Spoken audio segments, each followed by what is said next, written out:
బులెటిన్లో breaking news చూస్తున్నాం. ఆస్ట్రేలియాతో 3వ వన్డేలో టీమిండియా ఘన విజయం సాధించింది. సిడ్నీ క్రికెట్ గ్రౌండ్లో ఆతిథ్య జట్టును ఏకంగా 9 వికెట్ల తేడాతో మట్టు కరిపించింది.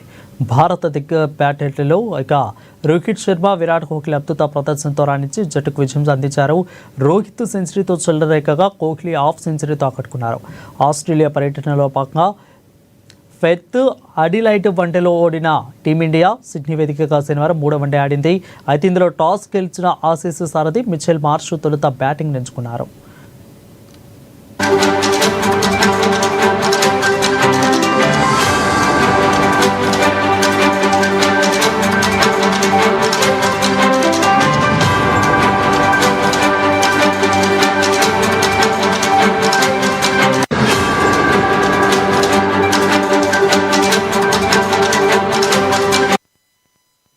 ఈ క్రమంలో భారత్ బౌలర్ల దాటికి ఆసీస్ 46.4 ఓవర్లలో 236 పరుగులు మాత్రమే చేసి ఆల్అవుట్ అయ్యారు.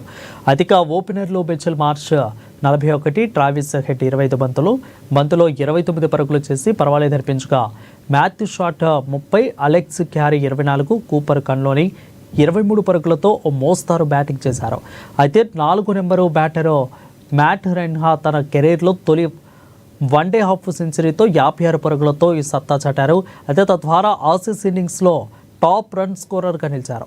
ఇక భారత బౌలర్లలో పేసర్ హర్షిత్ రాణా 4 వికెట్లు పడగొట్టి తన కెరీర్లో తొలి 4 వికెట్ల హాల్ నమోదు చేసుకున్నారు.